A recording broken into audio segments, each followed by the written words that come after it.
August 8, 1969, unknown intruders broke into the fashionable Los Angeles home of movie director Roman Polanski and his pregnant wife, actress Sharon Tate. There they slaughtered her and 4 others.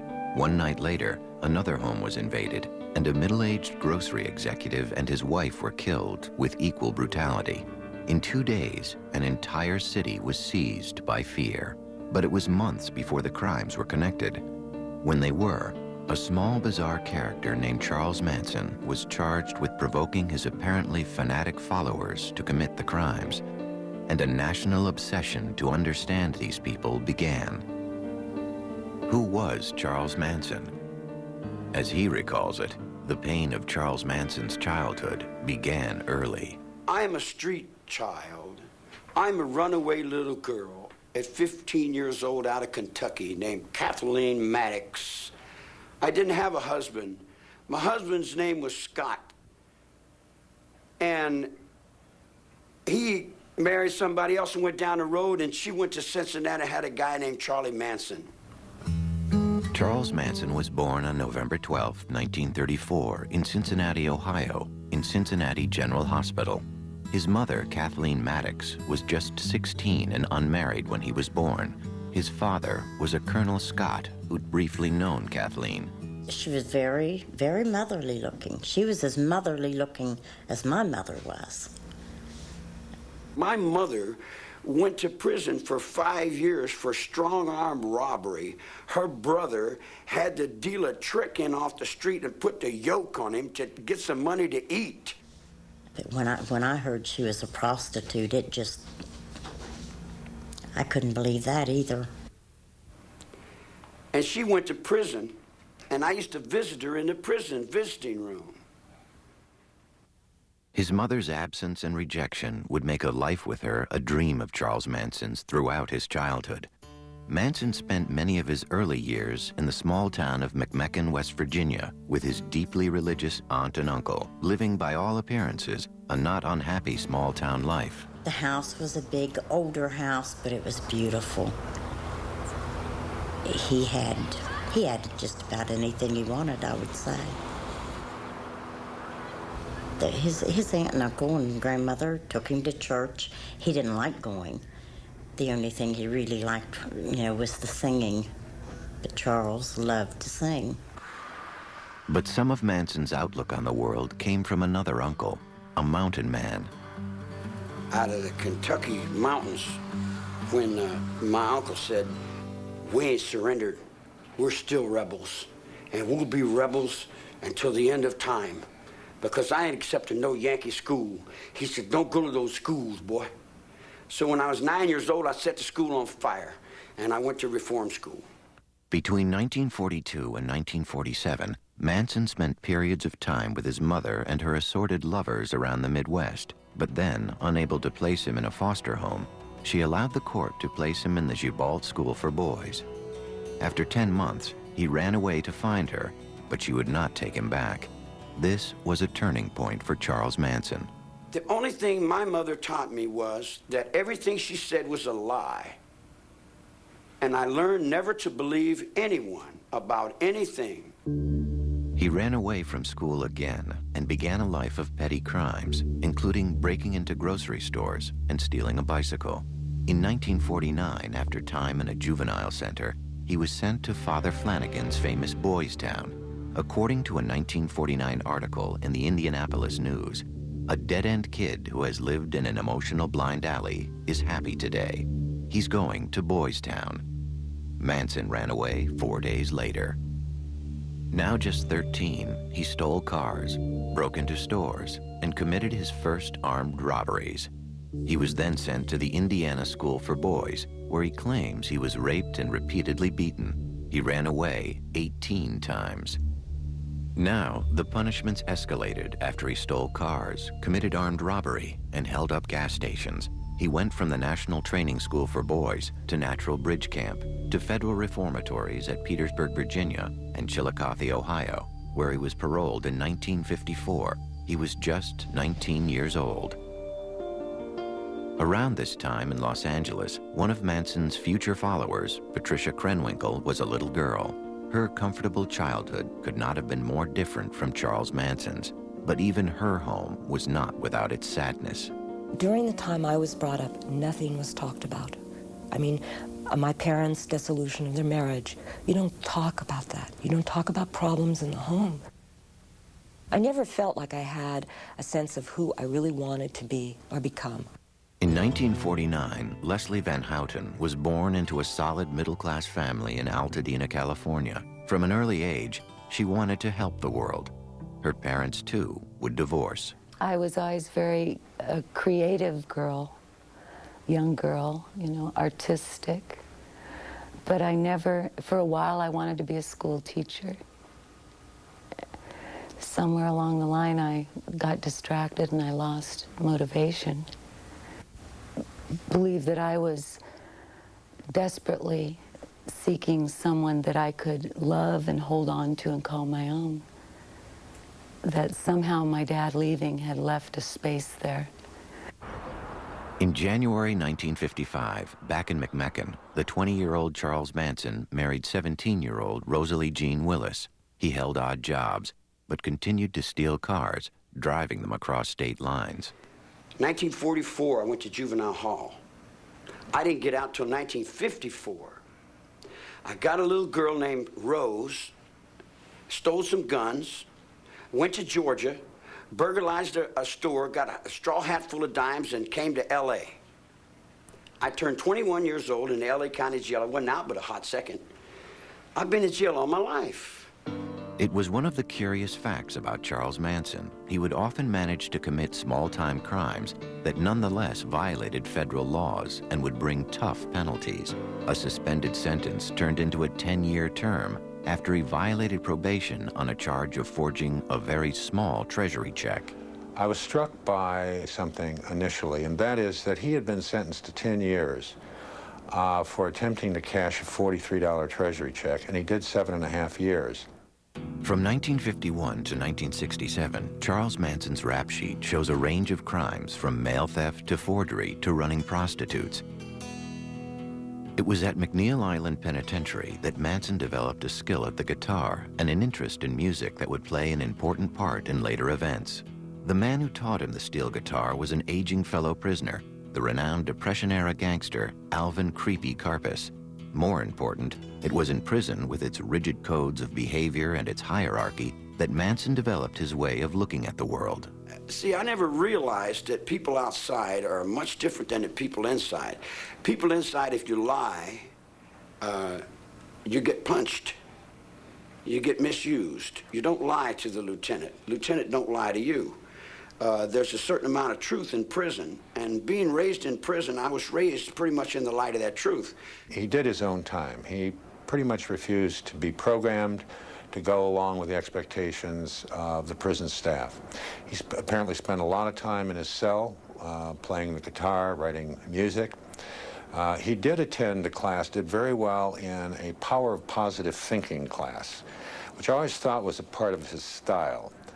He was released from prison in 1967. It's been said that he asked not to be released. He'd now spent more than half of his 32 years inside, and prison was the only real home he'd ever known. What's more, Charles Manson had never known life with a real family. That would make a family of his own very appealing. Prison may have meant a life of little change for Charles Manson, but life outside was changing radically. It was a far different world now from the one he'd known before prison, and was one where his particular skills would serve him well. It was the mid-1960s, and the Haight-Ashbury district of San Francisco was, for hippies and others escaping the mainstream, the promised land. What we saw at its peak were literally thousands of flower children all over the country, all over the world, attracted to this movement, like moths to a flame, you know, summer in San Francisco.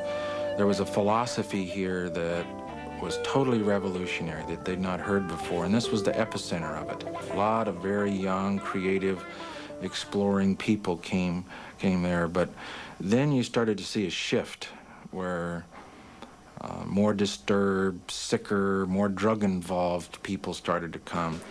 The hallucinogenic drugs like LSD were being replaced by stimulant drugs, speed particularly, that led to compulsion and paranoia, and innocence was giving way to violence. You may recall a song, the lyrics of which were, if you come to San Francisco, you better wear a flower in your hair. By 1967, if you came to San Francisco, you needed to wear a .45 in your belt. It had changed that fast. The kids were still coming from all over the United States with the same set of expectations, but the welcoming committee was very, very different. There was a brand of street theater that was hard to imagine. If we are coming up to the beatnik area, all the stores out in this area, they're taken over by the beatniks, and we see them in all shapes and sizes. I think this one is a girl walking in front of us. She has a hair ribbon, but it's hard to tell. It was a scene where if you grew your hair and talked the talk, you fit in. This was the scene which Charles Manson entered on his release from prison in 1967. When he came out, he initially told me that there was nothing I could do, that that he could go back to prison. He was not afraid of it. He was not going to do parole if parole was going to be onerous. He was clearly an antisocial personality. He was superficial, he was glib, and he was very adaptable. And when I got out, all your children would come to me because they never had anybody to tell them the truth. He sized up people, I think, fairly quickly and fairly accurately. I think that's a skill you learn in prisons. He said, so your father just kicked you out of the house. And that started it. Lynette Squeaky Fromm joined up with Manson early on. It was easy to talk to him. And we talked on a number of levels. His mind intrigued me. Charlie was what he needed to be at any given time. Pat Krenwinkel was another early member of Manson's growing family. I met Charlie when I was living at the beach with my sister, and she came home and said to go down to a friend's house, which I did, and Charlie was there, and he was playing the guitar. And so I was introduced to him there. And that night, we slept together, and I felt really loved by him almost immediately, mostly because I think at that point I was really desperate for someone to care. When we made love, all I remember is just crying and crying to this man. I mean, it was like, because he said, oh, you're beautiful. I couldn't believe that. I just started crying. Manson's family grew to include men. One of them was the young, all-American Texan, Charles Tex Watson. Charlie used sex for, number one, when people would come and he wanted power over them, men, he would offer them whatever women he had.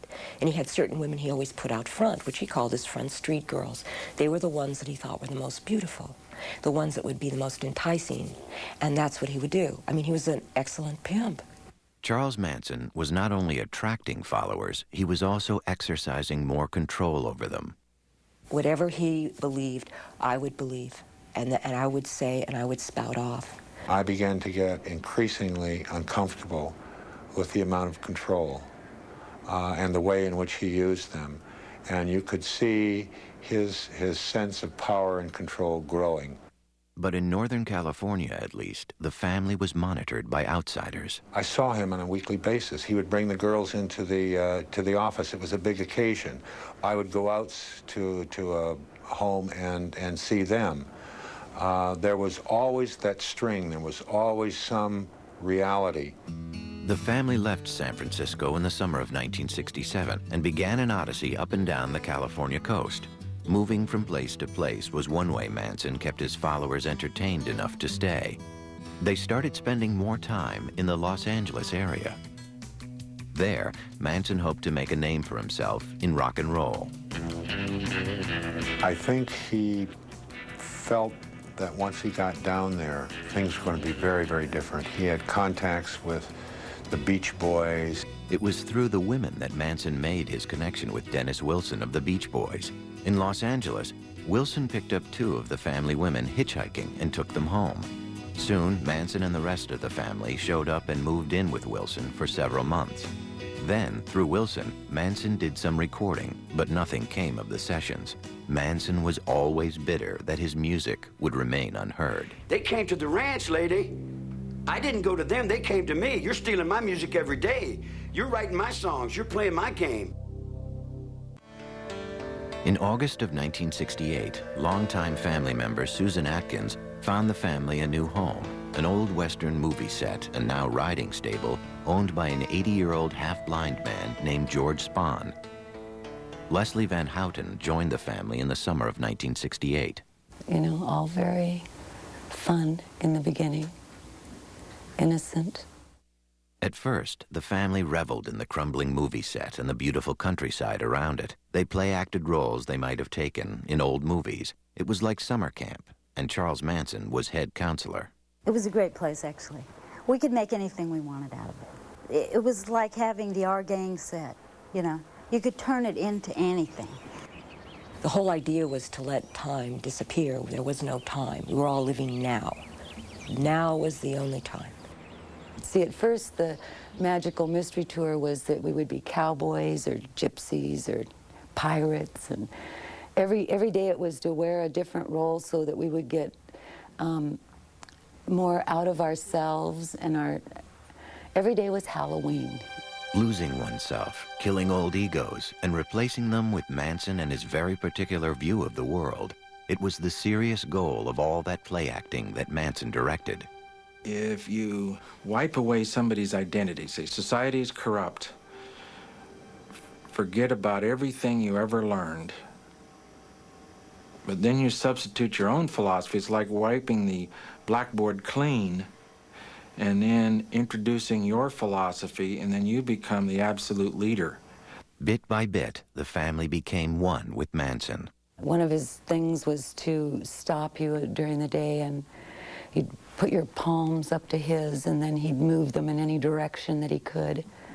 Or he'd make a series of faces, and then you were supposed to try to keep up with them. And the whole thing was always geared toward just complete mirroring of him. One powerful way that Manson maintained control was through drugs, in particular LSD. Well, we took hundreds of trips together. The acid trips were exercises in total control. With Charlie, he actually did almost like drug programming. I mean, he was the focal point at all times. And what seems so amazing is that he somehow, because acid is a very powerful drug, and it's like I would feel like totally out of control, and yet I would watch him and he would seem totally in control. One of the things, when I look back, I realized I didn't always see him take acid. I don't think he did. The idea was to get rid of all the conditioning, to die in yourself. So he would hold you up and say something to you. Say, see, I can see your mother on you. It's still the conditioning. You know, you haven't gotten rid of it. You're not dead yet. Sometimes he would reenact the crucifixion when we were on LSD. And it was very realistic. I would die for you. And then the questions would begin, would you die for me? And what was the philosophy that Manson was offering? It had begun with the notion of oneness and the power of love, but over time, it grew steadily more paranoid. The messages to the family grew steadily darker. There was no right or wrong, and life and death were really the same thing. In fact, death could be a welcome step on the way to a better world. And in the fall and winter of 1968, as Manson saw himself more and more a lone visionary, he and the family spent more and more time in a place that only increased their sense of isolation, a remote outpost in Death Valley, Barker Ranch. We really weren't in touch. We were allowed to listen to the Beatles and the Moody Blues and Manson's music. Nonetheless, Manson was aware of what was going on in the nation's cities. Since 1966, city after city had seen rioting in black neighborhoods. The cry for black power was being heard alongside the ever stronger actions against the war in Vietnam. We're gonna make Vietnam look like a holiday. Because if America don't come round, America should be burnt down. The family moved back to Los Angeles in January of 1969. Then the paranoia increased even more in early July, when Manson thought he'd killed a black drug dealer he also thought was a Black Panther. Now convinced that the full fury of the Panthers was soon to descend on the family, bitter about his failure to record his music, and most importantly, certain that a giant race war was impending, Charles Manson spent July and early August tense, paranoid, and angry. On the night of August 9, 1969, at a house on Cielo Drive in Los Angeles, actress Sharon Tate, wife of movie director Roman Polanski and 8 months pregnant, was at home with her friends, the hairstylist Jay Sebring, coffee heiress Abigail Folger, and Roman's friend Wojtek Frykowski. A young man named Stephen Parent was also on the site, visiting the home's caretaker. That night's murders began with some preparations at Spawn Ranch. I was with the children. We were in a trailer. I was with someone else, and we were in a trailer. And Charlie came and woke me up. And he said, "Get up. I want you to go somewhere." He said, "Get in the car." And I was in the car with Tex and Linda Kasabian and Susan Atkins. And he said, "Do everything that Tex says." And we were off. Tex Watson went onto the property first. When he came upon Stephen Parent in his car, he shot him 4 times. We heard gunshots. He came back and told us to come with him, and we followed. Trying to get into the house, he eventually, I think he went through a window or something, returned to a front door and allowed the rest of us to enter. There was a man that he was dealing with, and I think that was Jay Sebring, I believe. He had him on the floor or something, and he was going to tie him up. And he asked Susan to check the back rooms. And what began to happen is a scuffle started taking place between Tex and the man and Jay Sebring, and he shot him. And everyone else at that point obviously was getting really frightened and scared. And what eventually took place is that there was an attempt to tie everyone up. And when there was an attempt to tie everyone up, eventually Abigail Folger started to get herself undone, and she took off. I ran after her with an upraised knife, and we went out through a back door out onto the lawn.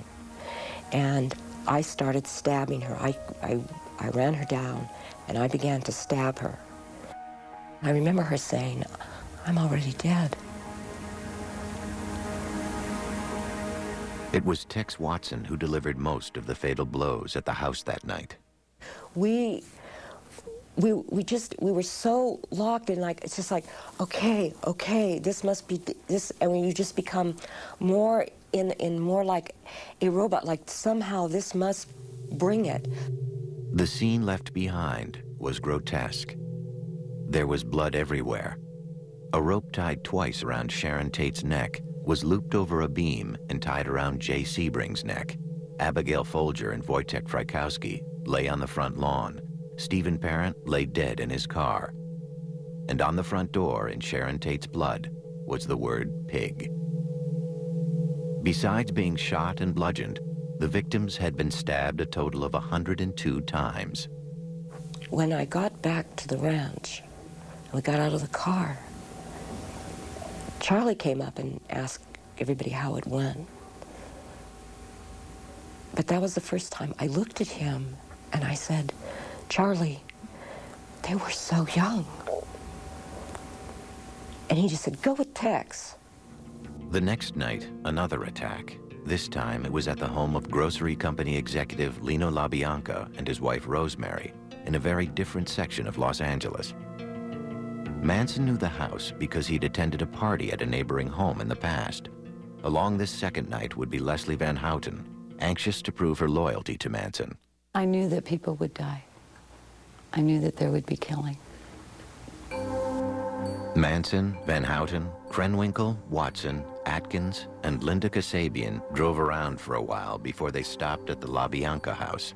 Manson went inside, tied up the LaBiancas, and then left. Pat had a knife, and I tried to hold Mrs. LaBianca down, and I couldn't do it. And Pat went to stab her, and she couldn't do it. Leslie was still trying to hold her because she was struggling, and I went and got Tex. And Tex went into the bedroom, and I stood in the hallway, and I looked into an empty room in the den, and I just stayed there, and I didn't move. And I have no sound memory of Mrs. LaBianca dying. All I remember is staring into that room. And then Tex turned me around and handed me the knife, and he said, "Do something." Because Manson had told him to make sure that all of us got our hands dirty. And I stabbed Mrs. LaBianca in the lower back about 16 times. The scene at the LaBiancas was no less macabre than that at the Tate house. A carving fork protruded from Lino LaBianca's stomach and a knife from his throat. And the word war was carved in his flesh. Mrs. LaBianca was in the bedroom, her head covered by a pillowcase, with a lamp cord tied around her neck. On the walls, written in their blood, were the words, "Death to pigs," and "Rise." And on the refrigerator door, the words, "Helter Skelter." I said, if you're gonna do something, leave something witchy. Just like I would tell you, if you're gonna do something, do it well. And leave something witchy. Leave a sign to let the world know that you were there. Have a good day. The two victims had been stabbed a total of 67 times. Meanwhile, the news of the first night's murders had hit LA like an earthquake. There was a terrible fear, a terrible trepidation on the part of the Hollywood community that this killing, this ritualistic killing, had something to do with celebrityism. And so a lot of the high-profile Hollywood stars, apparently Sinatra left town. Tony Bennett was living at the Beverly Hills Hotel in one of the bungalows. He moved inside to be safe. Steve McQueen supposedly drove around with a gun in the front seat of a car now, all reacting to the Sharon Tate killings. It was amazing. Everyone's got a piece of the story. Everyone, wherever you went, there was somebody say, "Did you know that they found that thing?" And, you know. It seemed everyone wanted a gun. 200 guns were sold by one Beverly Hills store in 2 days. It took 2 weeks to get a locksmith. Police were interviewing many celebrities, and some became more careful about their habits. One local in the film business said toilets are flushing all over Beverly Hills. The entire Los Angeles sewer system is stoned. Now the rumors start to fly. The first rumor that hit, as far as the crimes were concerned, was that it was drug-related. It was a drug hit. And on top of that, it was Roman Polanski's wife. People knew about Polanski's film, Knife in the Water, all of these strange, dark, mystical movies involving drugs and sex and killings. Sharon not only didn't use drugs. In the beginning, you know, there were those who thought Roman had an involvement in this. It was conjecture Polanski quickly denied. It's terrible for him when he came back for the funeral. And Warren Beatty was telling me this. I mean, people thought he somehow had something to do, which, of course, he didn't. In spite of the obvious similarities between the Tate and LaBianca murders, the police believed that the second crime was merely a copycat incident based on news reports of the first, and the two investigations were run quite separately. During the investigation, the family was actually arrested and then released on an unrelated charge of auto theft. They then headed to the safety of Barker Ranch in Death Valley. On October 10th, the family was rounded up on new charges of auto theft and arson. And while they were in jail, the LA murder cases broke open. Family member Susan Atkins was implicated by another member in an earlier crime. Jailed in L.A., she blabbed to cellmates about the Tate and LaBianca murders. The more you kill, the better you like it, she told them. Then one cellmate repeated the stories to the police. In December of 1969, nearly 4 months after the crimes, Charles Manson and 5 family members were charged with the Tate and LaBianca murders. What some called the crime of the century would now move on to a trial that would mesmerize a city. The trial of Charles Manson, Pat Krenwinkel, Leslie Van Houten, and Susan Atkins for the Tate and LaBianca murders began on June 15, 1970. Manson demanded and was refused permission to serve as his own attorney. Still, from the beginning, it was clear that Manson was in complete control of the defense. You have to realize that I viewed Manson as being the main defendant. To convict his co-defendants and have him walk out of court, I think, would have been an unsuccessful prosecution. The problem was that Manson was not at the murder scene. He did not physically participate in these murders, so I had to bring him in by way of circumstantial evidence, and also by the law of conspiracy. At the heart of the prosecution effort was the bizarre story of Helter Skelter, the stranger-than-fiction doomsday scenario that Charles Manson had woven from his earlier certainty of a coming race war. Helter Skelter was a name he'd taken from a Beatles song. Manson envisioned that white people would turn against the black man if they thought the black man had committed these 7 murders, and ultimately there would be a civil war between blacks and whites out on the street. During the war, he told them, he said, we're going to hide out in the bottomless pit in the desert, a place he derived from Revelation 9, a chapter in the last book of the New Testament. Manson foresaw that the black man would win this war. But later on, he said the black man, because of inexperience, would simply not be able to handle the reins of power. So we would have to look around at those white people who had survived, who had escaped from Helter Skelter. And he said, we'll come out of the bottomless pit, and quoting Manson, we'll send Blackie on his way to picking cotton, and we'll take over the leadership of the world. The chief prosecution witness was Linda Kasabian, who had driven the car on the night of the Tate murders. She agreed to testify in return for immunity. Can you get out of the way? The mood around the trial and throughout L.A. was as bizarre as the accused themselves. It may be more than 6 months before the Tate case finally goes to trial here at the Hall of Justice, but Hollywood isn't waiting. 2 movies about the mass murders already are in the works. One producer said his film will concentrate on the hippie clan charged with murder and explain on the screen why they might have done it. Day after day, Manson would come into court and by turns intimidate and amuse. He was playing the people. He was playing to the courtroom. He was playing to the press. We had quite a few staring sessions. He was always staring at people. You know, he'd stare at the jury, and they would turn away. He'd turn around and stare at spectators. During the trial, as in their lives before, the 3 women took all their instructions from Manson. The entire proceedings were scripted by Charlie. Every day we'd meet, and he'd decide, well, today I want you each to stand up and hold your hands in some stupid symbols.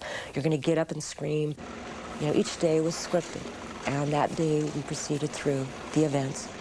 With Manson, he believed that everything we did was creating some picture that was going to go out in the universe and somehow change it towards bend it towards his will. The daily march of Van Houten, Atkins, and Krenwinkel, smiling and singing, was unnerving to anyone who saw it on the news. The song they were singing was one that Manson had written.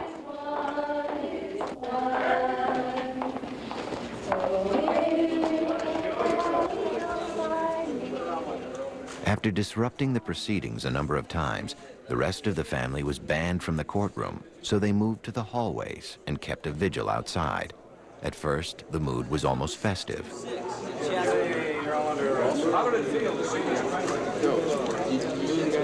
We saw them every day. You know, come on, Squeaky, you can't really be serious about that, you know. And we would banter back and forth, and so there was a joviality. But continuing to shock the courtroom, Manson carved an X into his forehead in late July to symbolize his removal from society. The following weekend, the 3 girls followed suit. National attention on the trial included unwelcome notice from the highest level. President Nixon spoke of Charles Manson in a speech on August 3rd. Here is a man who was guilty, directly or indirectly, of 8 murders without reason. Here's a man yet who, as far as the coverage was concerned, appeared to be rather a glamorous figure. And the next day, a smiling Charles Manson held the headline up to the jury as the defense demanded a mistrial. It was denied in spite of the defense team's best efforts. The President of the United States says somebody's guilty. What recourse do you have? You answer the question. Inside the courtroom, the most dramatic moment occurred on October 5th, 1970, when Manson lunged 10 feet towards the judge. He was restrained and the trial continued. It certainly was within earshot. On November 16th, the prosecution rested, and the defense rested without calling a single witness. Struggles with Manson and changes in the defense team were constant, but there was still alarm when defense lawyer Ronald Hughes did not show up in court. His body was later discovered in a wilderness area. One ex-family member has since claimed he was murdered for disagreeing with Manson over Leslie Van Houten's defense. On January 25th, 1971, after 9 days of deliberation, the jury found each defendant guilty of conspiracy to commit murder and murder in the first degree. In a separate trial, Tex Watson was also found guilty and sentenced to death. In the penalty phase of the trial, the women did testify and tried to exonerate Manson. And now the instructions from Manson were changing. One of the things that Charlie always promoted about himself was, I don't lie. And all of a sudden, he was asking every one of us to lie on a daily basis about something. Oh, say this, say that. And we're going, but I didn't do that. And it was like, you lie, a god lies. On March 9th, the jury called for the death penalty for all 4 defendants, a finding the judge then upheld. In protest, the women shaved their heads. Before that clerk reads that verdict, you don't know what he's going to say, life or death. It's a very tense, suspenseful moment. And I looked over at Manson, and his hands were trembling. Now, here's someone who always spoke about the beauty of death. He was always telling everyone, death is a beautiful thing, and maybe when we kill these people, we're doing them a favor, and they don't even realize it. But I was with him for 9.5 months, and he fought very hard for his own life, see? So that was just pure hypocrisy on his part. The defendants faced the death penalty now. To at least one of them, it was a kind of relief. I was more than willing to go to the gas chamber. I didn't fear it. The death penalty for me at the time seemed, it almost justified my not having to deal with what I had done. It was the eye for an eye. They're going to kill me. I don't have to deal with it. And then in 1972, the Supreme Court overturned the death penalty. Death sentences were commuted to terms of life imprisonment. In the case of Charles Manson, there was a certain irony involved. In fact, he told me after the trial, well, Yossi says, you know, you haven't achieved anything here. He said, all you've done is send me back to where I came from. But I said, well, yeah, Charlie, that's true, but as far as I know, you've never been in the green room before. The green room is a reference to San Quentin gas chamber. The next year, I was driving my car, and the car radio was on. And I heard where the U.S. Supreme Court had set aside the death penalty, Furman versus Georgia. And the very first thought that came into my mind is that what Manson had told me at the end of the trial was true.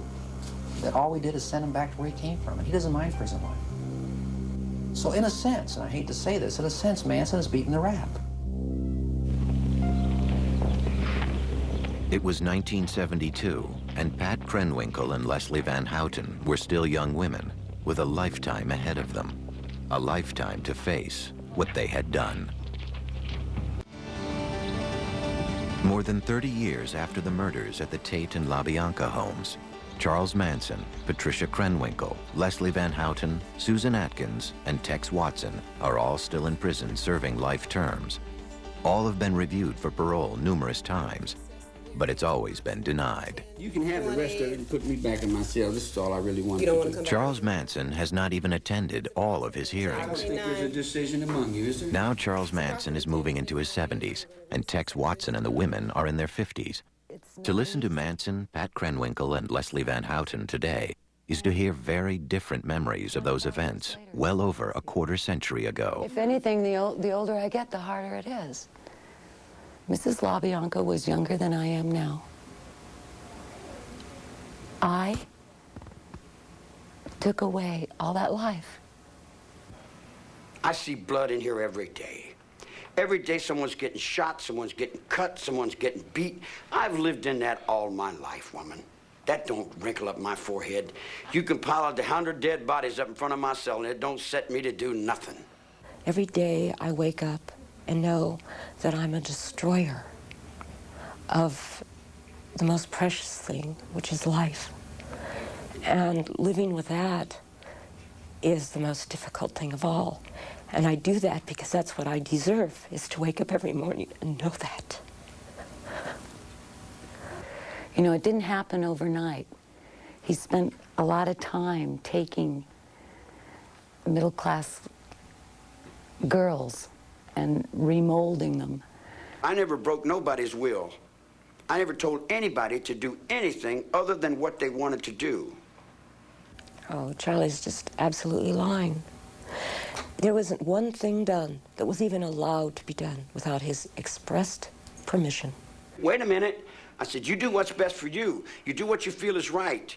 You do what you think is right. Now, whatever you think is right, it's got to be right. All I'm doing is I'm walking with you, I'm walking the line with you, and I'm holding the line with you. What you do is up to you. It's got nothing to do with me.